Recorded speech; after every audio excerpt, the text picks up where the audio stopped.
Salmos capítulo 23, versículo 1. O Senhor é meu pastor, de nada terei falta. Em verdes pastagens me faz repousar e me conduz a águas tranquilas. Restaura o meu vigor, guia-me nas veredas da justiça por amor do seu nome. Mesmo quando eu andar por um vale de trevas e morte, não temerei perigo algum, pois tu estás comigo. A tua vara e o teu cajado me protegem.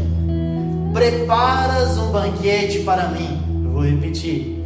Preparas um banquete para mim, à vista dos meus inimigos. Tu me honras, ungindo a minha cabeça com óleo e fazendo transbordar o meu cálice.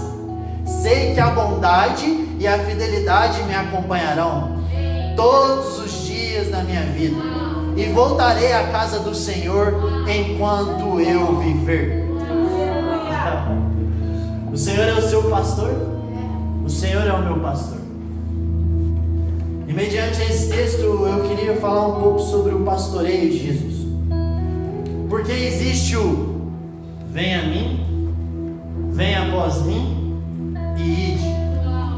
E eu quero pregar essas três coisas dentro do Salmos 23. Então a primeira coisa é que o Senhor é quem te encontra. Vamos lá, cara. É o Senhor quem me encontra. É o Senhor quem me guia. É o Senhor quem me leva a uma pastagem verdejante. É o Senhor quem me guia às águas tranquilas. E isso é o ir a Deus. Vinde a mim todos que estão cansados e oprimidos, e eu vos aliviarei. Então o Senhor nos encontra e Ele derrama o seu pastoreio sobre nós. E o pastoreio de Jesus, Ele primeiro leva a pastos verdejantes, porque nós como ovelhas não conseguimos enxergar ao certo. As ovelhas, elas têm uma limitação na sua visão, que elas não conseguem compreender e entender qual pasto é bom. Mas o Senhor que te encontrou, Ele te leva aos pastos verdejantes. E Ele alimenta os seus filhos. Cara, Jesus está te alimentando essa noite. E Ele está fazendo algo aqui. Eu estou muito feliz. E aí, Ele te leva às águas tranquilas. Sabe, no sermão do primeiro culto, existe uma água no mais alto lugar, e Deus nos dá pés de corças para alcançar esse lugar. Só que antes de você alcançar essa maturidade, Deus, Ele te conduz às águas tranquilas. E aí nós precisamos entender uma coisa: as ovelhas, elas não sabem discernir qual água é tranquila e qual água é um vendaval. E quando elas chegam em uma água que é de corrente, elas caem nessa água e a lã delas pesa demais, então elas acabam morrendo.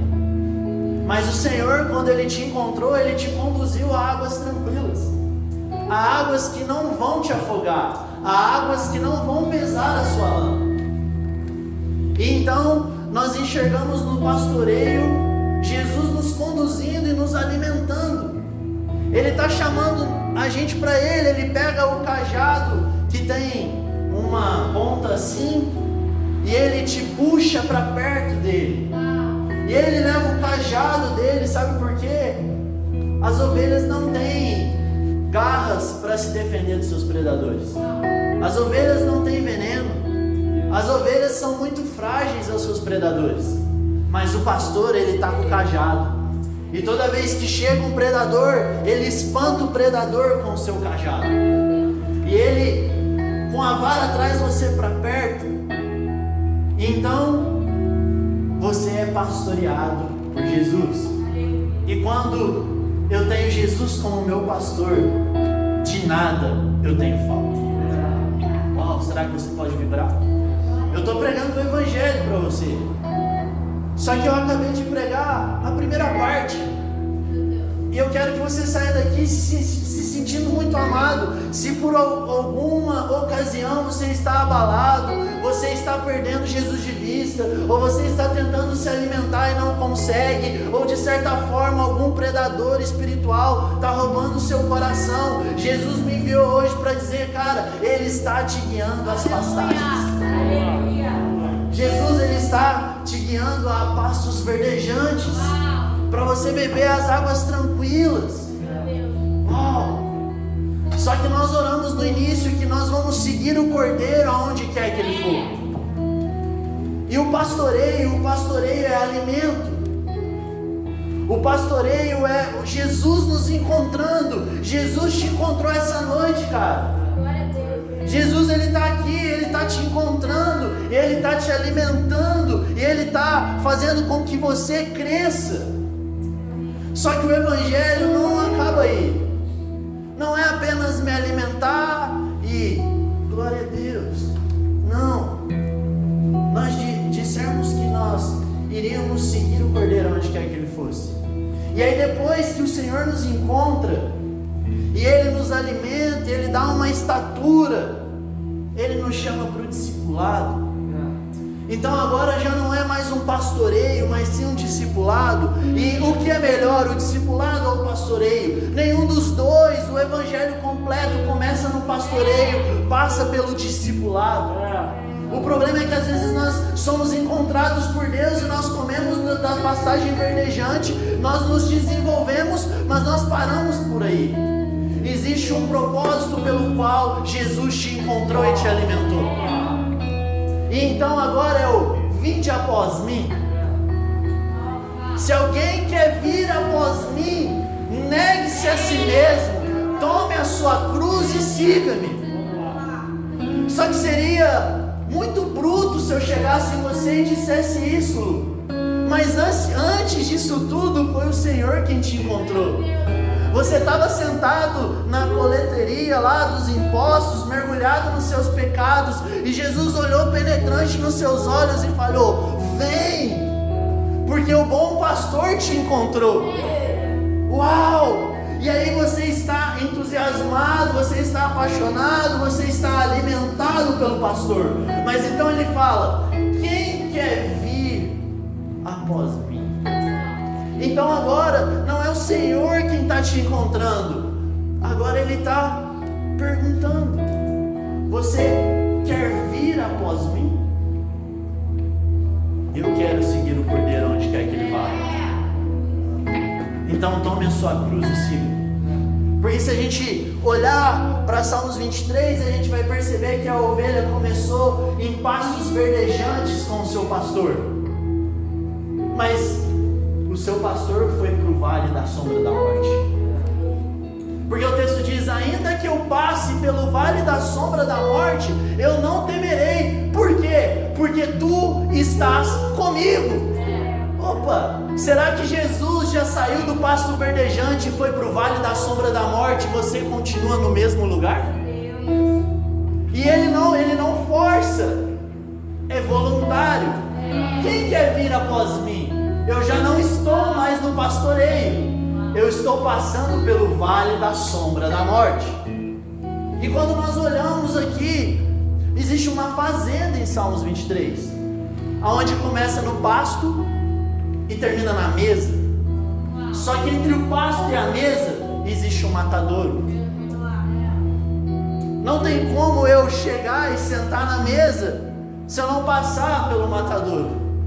Então faz parte do evangelho negar a si mesmo e seguir Jesus ao matadouro. Só que isso é uma oferta voluntária, e eu não faço nada que eu não vejo meu irmão mais velho fazer.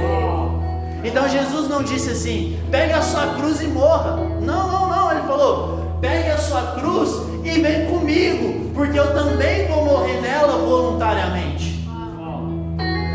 Porque se Adão deixou Eva sozinha, eu não deixo a minha igreja só. Mas eu estou indo para o vale. E aí, vocês ainda querem seguir Jesus por onde quer que ele vá?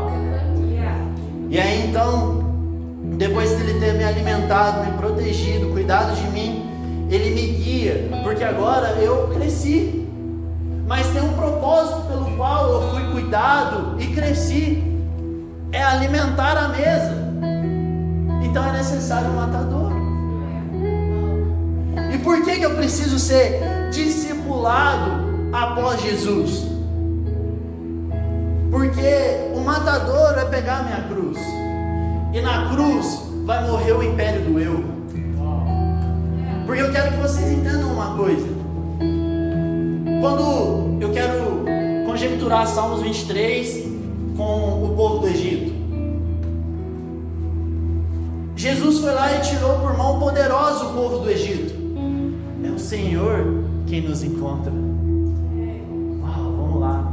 Ele levantou um libertador e tirou por mão poderosa o povo do Egito, cara. 10.000 caíam à minha direita, 1.000 do meu outro lado, mas eu não fui atingido. Por quê? Porque havia sangue do cordeiro nos umbrais. O juízo de Deus não afetava as suas ovelhas. Então, pela mão poderosa de Deus, Ele retirou você do império das trevas, do seu eu. E Ele falou, cara, existe uma terra que você herda. Eu vou repetir, você não conquista a terra, você herda ela. Então não é o seu mérito, não é porque você morreu, mas é porque você é filho. Porém, quando você é tirado por mão poderosa, você é um filho, criança.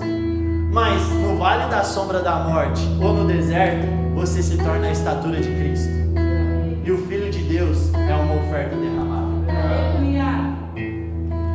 Por quê? Por que é necessário o deserto? Por que eu preciso passar pelo vale da sombra da morte? Está tão gostoso ser pastoreado por você, Deus. Porque senão você estraga a terra prometida. Uau. Porque ela mana leite e mel. Mas se você entrar nela preocupado com os seus próprios interesses, em um mês essa terra já não é mais próspera. Porque já não é mais sobre o outro, é sobre você. Então você vai fazer guerra, você vai dividir, você vai consumir tudo para você, você vai guardar para você, e a terra que manava leite e mel não é mais próspera. Então, para que eu herde aquilo que o meu pai vai deixar para mim, é necessário maturidade. E a maturidade, ela acontece no discipulado. E cara, eu não estou falando sobre o discipulado de homens, eu estou falando sobre você ser discípulo de Jesus. Por quê? Por muitas vezes você deve estar tentando ter um discipulado aqui na terra e você não está conseguindo. Por quê? Porque primeiro você precisa ser discípulo de Jesus. É isso. Eu preciso ser discípulo de Jesus para então ser discipulado por alguém. Porque a pessoa que me discipula não é o Cristo, ela é um cooperador daquilo que Cristo está fazendo na minha vida. Vamos lá. Porque senão a gente institui Moisés. Mas Moisés ele apenas cooperava. Porque quem fez a obra foi o Pai. E aí então, nós vamos voluntariamente, nós decidimos nos doar. Por quê? Porque Jesus falou, quem quer vir? Mano, tem um vale da sombra da morte, mas só quem quer vir após mim vem. Se você quer continuar sendo uma ovelha gorda, sem propósito, tudo bem, mas você também não herda a mesa. Porque você não desenvolveu aquilo que eu depositei em você no momento de pastoreio. Por mais que eu pastoreei, você não entendeu. Faz sentido? Sim. E aí, Paulo ele entende isso, porque Paulo foi uma oferta derramada. Paulo ele foi pastoreado. Quando? Quando Jesus apareceu para ele. Quem vê você? É quem você persegue. E aí então Jesus chama Paulo para perto.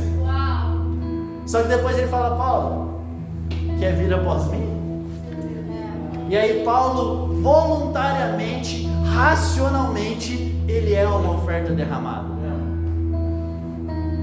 E por que eu falo isso? Paulo, que escreveu Romanos 12, ele vai falar que o culto que agrada a Deus é um sacrifício vivo, racional. Vamos lá. Ou seja, o Senhor me encontrou e eu que estava perdido e morto, fui restaurado à vida. E agora, porque o Cordeiro é digno da sua recompensa, e porque eu entendi que o sacrifício tem poder para ganhar as vidas, eu também vou. Por quê? Porque ainda que eu passe pelo matadouro, Deus está comigo. Na verdade, Ele está ansiando por esse lugar. E aí então esse é o meu culto racional, onde eu sou um sacrifício vivo, santo e agradável a Deus. E por quê? Para que a minha herança da mesa, a minha herança da terra, não seja corrompida por mim mesmo. Então o matador, o discipulado, o vale da sombra da morte, o deserto é pedagogo. Ele te ensina a ser como Deus é. Ó Deus, me dê um coração igual ao teu. Então ele fala: negue-se a si mesmo, tome a sua cruz e siga-me. Tem alguém aí? Mas eu sei que eu vou ser prolixo agora, mas se você não foi pastoreado, essa mensagem é pesada demais. Mas cara, quando você estava morto nos seus pecados, Deus te amou e enviou um pastor, não um ladrão, não um mercenário, não alguém que não sabe cuidar do aprisco. Ele mandou o bom pastor. E o bom pastor está me guiando. Presta atenção, Jesus, quando Ele vai batizar, Ele é batizado, o Espírito desce sobre Ele, e o texto diz assim: na plenitude do Espírito Ele foi guiado ao deserto. O que significa plenitude do Espírito? Significa que Jesus havia alcançado o apogeu, que Ele era maduro o suficiente. Então o Espírito veio e falou: vou te guiar. Para onde? Para o deserto. Por quê? Porque eu preciso trabalhar em quem você é. Por quê? Porque Jesus é o exemplo. Sabe? Jesus tinha algum pecado para sepultar da velha vida, mas Ele era o exemplo. Ele tinha algum egoísmo para abandonar no deserto, mas Ele é o exemplo. Ele falou: ainda que você passe, eu vou estar lá. E na verdade, eu quero que você passe. Vocês estão comigo? Sim. Está fazendo sentido? Sim. E aí então, quando nós vamos no livro de Efésios capítulo 4, vai falar que cada um recebeu uma medida. E essa medida é a palavra metron. E metron nada mais é do que o seu propósito. E cara, você tem um propósito, você tem uma medida, você tem um metron. E deixa eu te falar, esse metron é a causa da sua morte. Você vai morrer por aquilo que Deus vai te entregar. A minha medida vai ser escrito no meu óbito: o Leandro morreu pelo seu metron. Para quê? Para que por causa do meu sangue o metron seja instituído aqui na terra? Não, de maneira nenhuma. Mas porque eu vi o meu irmão mais velho fazer isso. E porque Ele está comigo e Ele me guia na sua plenitude a dar a minha vida na minha medida. E nada mais é o meu metron do que a edificação dos meus irmãos. Então não é sobre mim, é sobre o outro. E aí você está percebendo que quando você vai e morre, você senta na mesa. Porque na mesa não é sobre você, é sobre os seus irmãos. E aí você herda a terra. Por quê? Porque não é mais sobre você, é sobre os seus irmãos. Porque afinal de contas você seguiu Jesus, morreu na cruz, perdeu a sua vida para ganhar de todo mundo. Vamos lá, será que tem alguém aqui querendo perder a sua vida para então ganhá-la? E não somente ganhar a minha vida, porque a minha vida foi ganha pelo bom pastor, mas ganhar dos meus irmãos e dizer: cara, não tenha medo do vale da sombra da morte, lá existe vida. Sabe, sai aí da sua zona de conforto. Jesus já te encontrou e isso é incrível, mas a mesa é 10.000 vezes melhor. Mais poderoso do que ser tirado do Egito é viver na terra prometida. É isso. Faz sentido?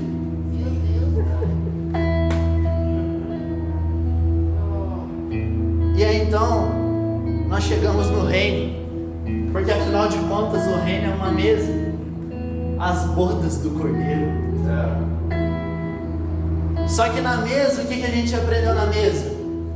Que o corpo é partido entre vós. Peraí, quem é o cabeça? Jesus. Quem é o corpo? Então na mesa quem é dividido somos nós, porque o corpo é a igreja.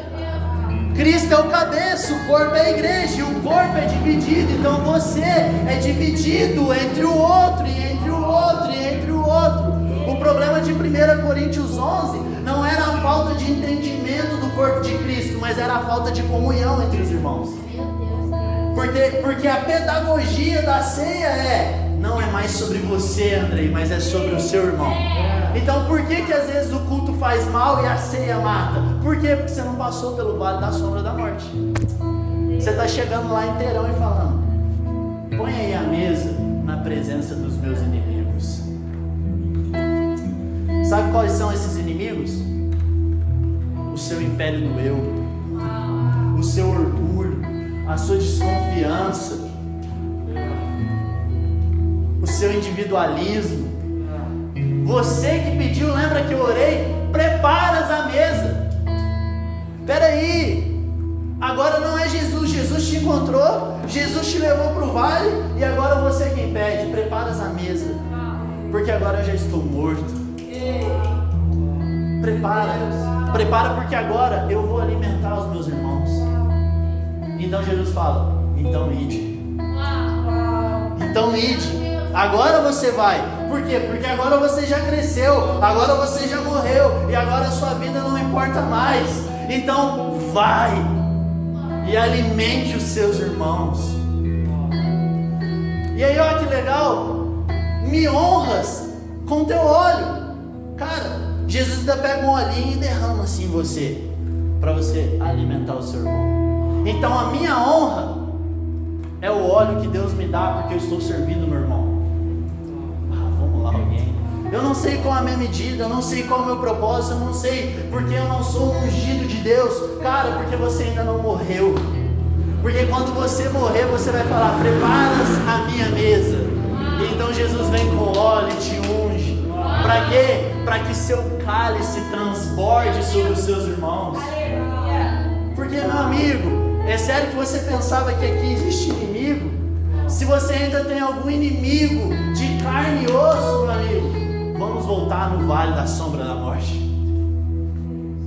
Tem alguém aí? E aí, por que eu chamo o medo, o egoísmo, o individualismo, a raiva, a inveja, o ciúme na mesa? Porque o meu amor sacrificial e eu me doando ao próximo vai fazer com que eles sejam dissipados. Os meus inimigos serão envergonhados. Por quê? Porque eu voluntariamente segui o Cordeiro. Eu morri na cruz. Então quando alguém disser: mano, é impossível vencer o egoísmo, eu falo: não, cara, em Cristo, aquele que está comigo, é envergonhado o egoísmo. Não, mas no mundo atual não existe mais um reino, existe apenas um império, porque você ainda é vivo para este mundo. Mas no batismo você é sepultado para este mundo e você nasce para um reino que é novo. E aí a terra vai manar leite e mel eternamente. Por quê? Porque não é para mim, é para nós. Porque o pão é nosso. Perdoa os nossos pecados. Dê o nosso pão. Pai nosso. Vamos lá, alguém. E aí então Deus fala: uau, você agora fala Pai nosso, pão nosso, perdoa os nossos pecados? Então também pode pedir o reino. Venha o teu reino. Por quê? Porque você já morreu para os seus pecados. E antes de Jesus ensinar a oração, ele vai dizer: cara, não venha com vãs repetições. E petições que é para você mesmo, cara. Porque antes de pedir, Deus já sabe o que você precisa. E aí depois que ele termina a oração, ele vai falar: para de andar ansioso. olha as aves, olha os lírios, eu os alimento. Meu Deus, cara. Vamos lá. Então, eu morri para esse mundo. E aí o evangelho já não me machuca mais. Por quê? Porque ele já me matou. O Senhor é meu pastor e de nada eu terei falta. Por quê? Porque quem antecipa governa. Então Jesus, ele não estava falando que no momento do pastoreio, Asaf, nada ia te fazer falta.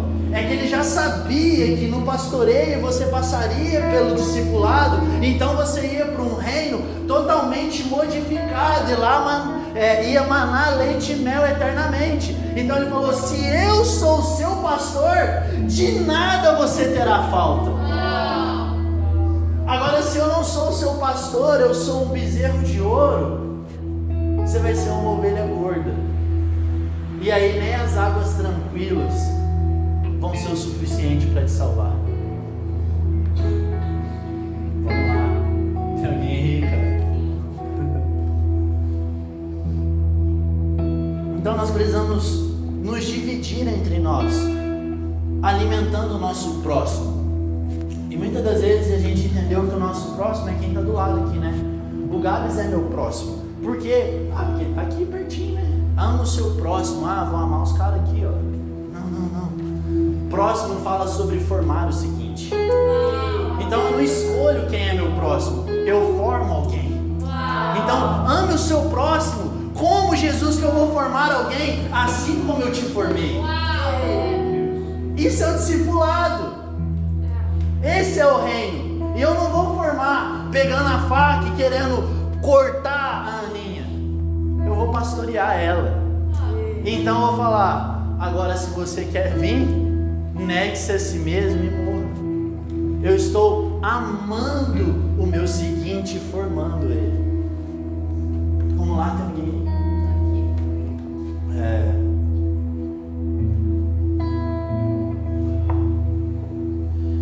O problema é que todo mundo anseia a mesa.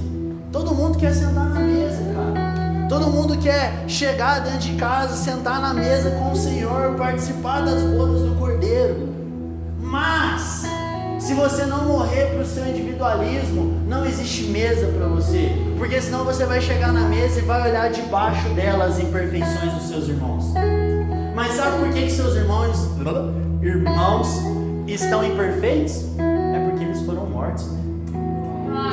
Agora você tem a perna. Você não é Mefibosete. Você pulou o vale da sombra da morte, você pulou o discipulado. Então você chega na mesa e fala: Deus, será que o Senhor pode honrar a minha pessoa na presença desses aleijados? E aí Jesus está falando assim: mas eles não são aleijados, eles morreram para a sua própria vida. Vamos lá, tem alguém? Então não existe mesa sem discipulado. Não existe bodas do Cordeiro sem seguir o Cordeiro por onde quer que ele vá.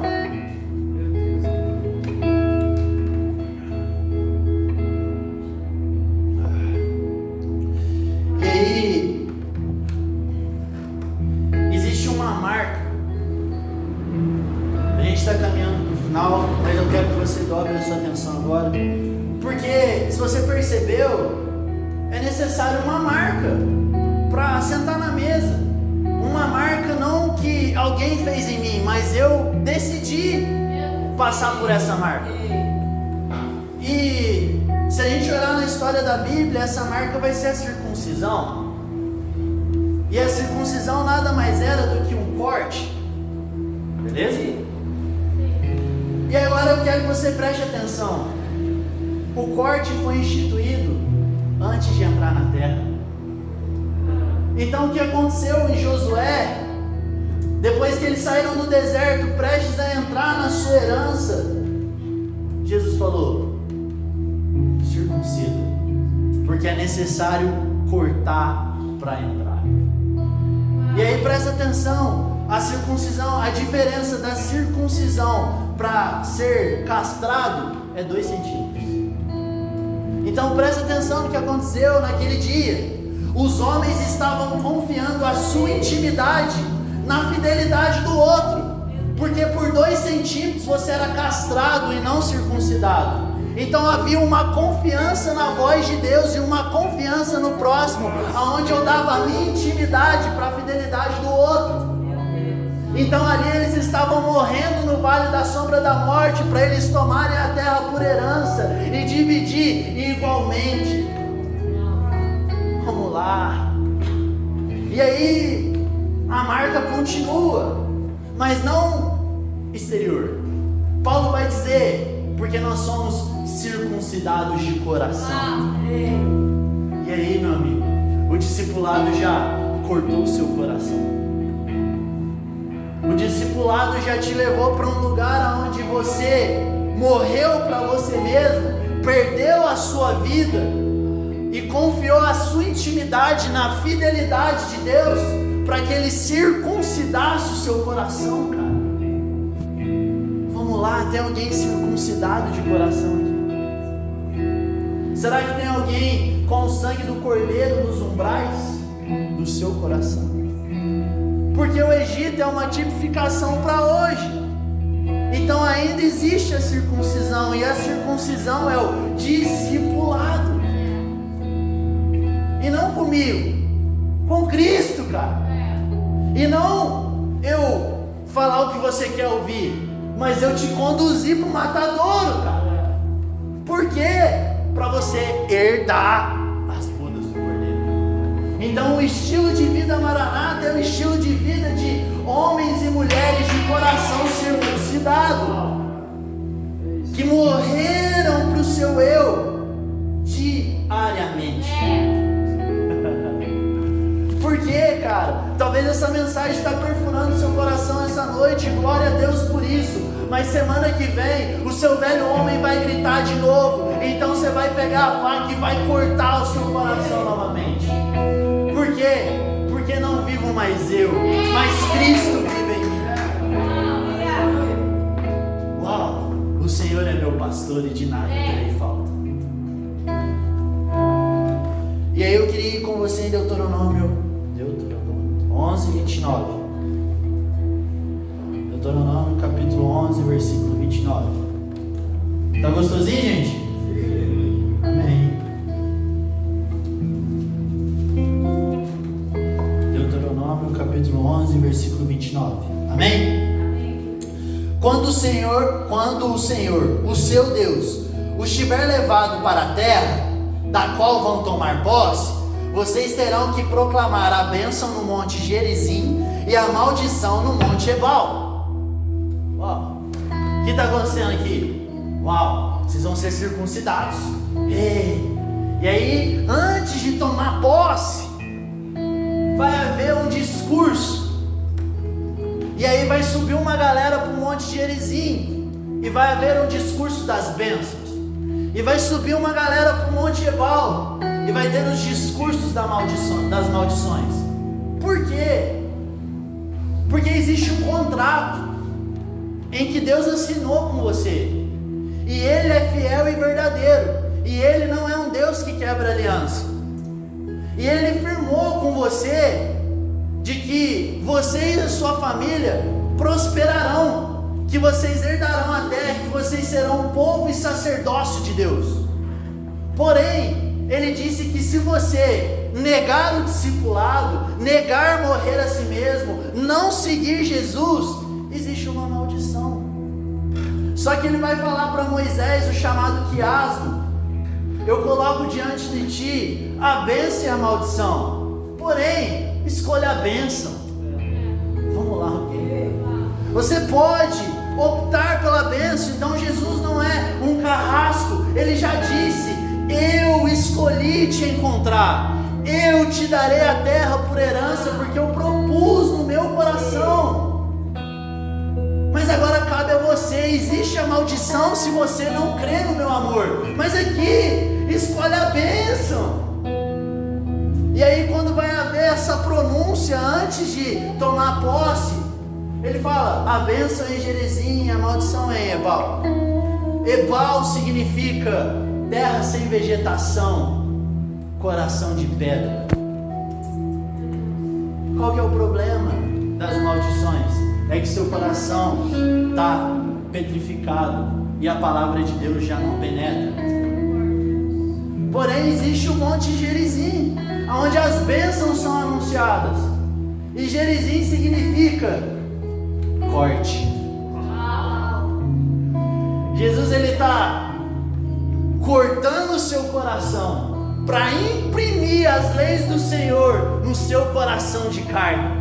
Os princípios de Deus, eles são impressos aonde? No matadouro, aonde você é cortado, no discipulado, aonde você pega a sua cruz, ali existe um corte, você é circuncidado, então é impresso no seu coração os princípios de Deus. E aí você já não faz mais porque o pastor te mandou, mas porque você conheceu as bênçãos de Deus. E as bênçãos de Deus, elas acontecem com um corte.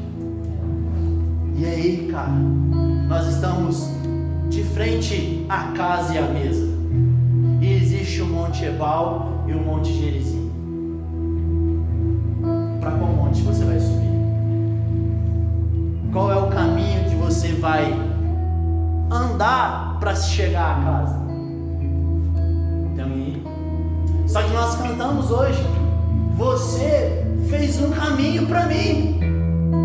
Cara, então eu não tô... Nossa, qual monte que eu vou entrar lá na mesa? Não, Jesus fez um caminho para mim.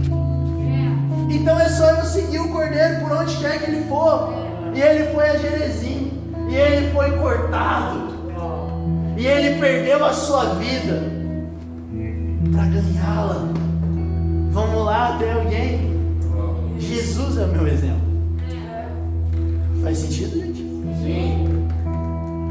Então, cara, deixa o Espírito Santo cortar seu coração essa noite. Mas esse não é um corte de morte, é um corte de vida. É a marca do Cordeiro. Porque a gente fala muito sobre a marca da besta, mas também em Apocalipse fala sobre a marca do Cordeiro. E aí, cara, você está marcado como discipulado? Ou você ainda é uma ovelha gordinha que nunca se desenvolve? Cara, e de verdade, esse sermão é de amor, é do meu bom pastor. Isso aqui é vida. E o que às vezes atrapalha a gente de entrar nesse lugar é porque a gente se perde em meio às trevas. Então a gente fica com medo do vale da sombra da morte. Só que Ele está comigo. Então nós precisamos lembrar a cruz. Será que você pode trazer à memória agora a cruz? Porque a terra ficou em trevas. Por quê? Porque a ovelha muda, o matadouro, estava sendo cortada. Então estava em treva. Mas ele não estava temendo. Vamos lá. Então nós precisamos trazer à memória a cruz de Cristo. Porque a cruz de Cristo é a lâmpada para o nosso caminho. Porque a cruz de Cristo é o exemplo para mim e para você. Porque a cruz de Cristo é o meu discipulado e o seu discipulado. Para quê? Para que nós venhamos a sair da nossa vida individual e viver a carral de Deus.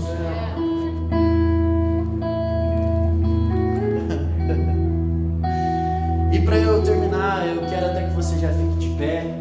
Apague a luz, por favor. A galera que vai trazer a ceia já traz, mas continue no mesmo espírito, porque o sermão ainda não terminou, tá bom? E mesmo quando ele terminar, você vai continuar também.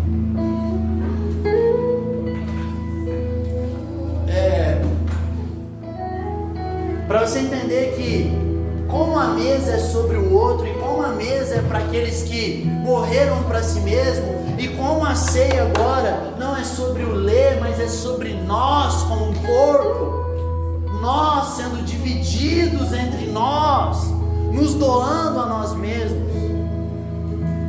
Moisés, o grande libertador, ele não herdou a terra. E por muitas vezes eu falei, cara, por que Moisés não herdou a terra? Não é possível que é porque ele feriu a rocha e ele não vai herdar, porque Deus, ele perdoa os nossos pecados. cara, é que eu já ouvi isso. Pô, Moisés foi salvo, tá? Tem gente que acha que Moisés não foi salvo. Moisés foi salvo. Ele apenas não entrou na terra, aqui, ok? Só que aí eu pensando, eu deixei o Espírito de Deus me ministrar. Deixa o Espírito do Senhor ministrar você agora. Moisés, ele tinha um problema. Ele foi um grande libertador e ele tinha muito poder, mas ele não tinha autoridade. Sabe por quê? Porque ele não era bom de relacionamento. Você vai ver que ele vai ter crises com a galera o tempo todo, porque Moisés era órfão. Vamos lá, Moisés não teve pai. Só que aí o pastoreio é isso. Moisés, ele não passou o seu legado para Josué com as feridas da orfandade. Ele não deu para Josué orfandade. Ele falou: das minhas feridas, Josué, há poder para curar. Eu sou órfão, mas você tem o espírito de adoção. E você vai entrar na terra circuncidando, marcando essa comunhão. E aí no primeiro grande discurso de Josué: eu e a minha casa serviremos ao Senhor. Então, onde havia orfandade, foi instituído uma carral. Por quê? Porque a herança, a terra, estava tendo posse. E aí ele falou: eu e a minha casa serviremos ao Senhor. Então Josué, ele acessa porque ele tem um espírito de adoção, cara. E aí, pra gente ir pra ceia, Josué no original é Joshua, e Joshua é Jesus. Então Jesus, quando ele herda a terra por nós, ele fala: eu e a minha família vai tomar posse. Só que a família passa pela circuncisão. E aí, cara, comece a orar, porque existe um espírito de adoção no meio de nós aqui. Existe um guiado espírito, sabe o que o Espírito Santo falou comigo? Ele falou assim: Leandro, você já fez tanta força, mas tanta força para levar a multidão para dentro da herança, que você se frustrou. Mas hoje à noite, pelo meu espírito, eu convencerei os homens a serem cortados. Sabe, você já suou a camisa pregando discipulado, mas hoje o meu espírito na plenitude vai guiar aqueles que quiserem seguir o Cordeiro. O seu papel, Leandro, é morrer também, cara. Morre junto, meu amigo.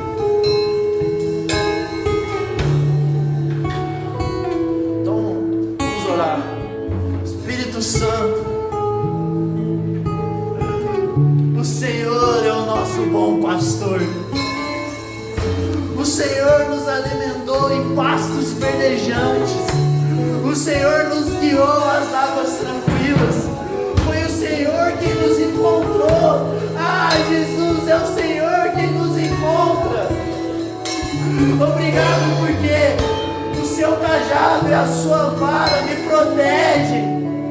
Obrigado porque o Senhor me trouxe para perto. O Senhor não é mercenário, o Senhor não é ladrão, mas o bom pastor deu a sua vida por nós.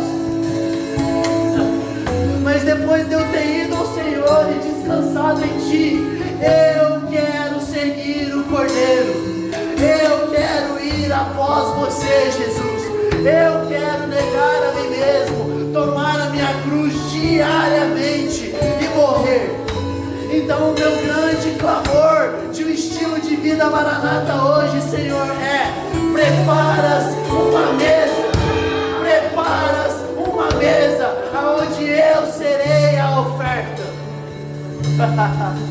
Preparas-me uma mesa, Senhor, aonde eu serei a oferta para ganhar a vida. Seja restaurada a comunhão dos filhos com o Pai e dos filhos entre vocês mesmos. Ah, Senhor.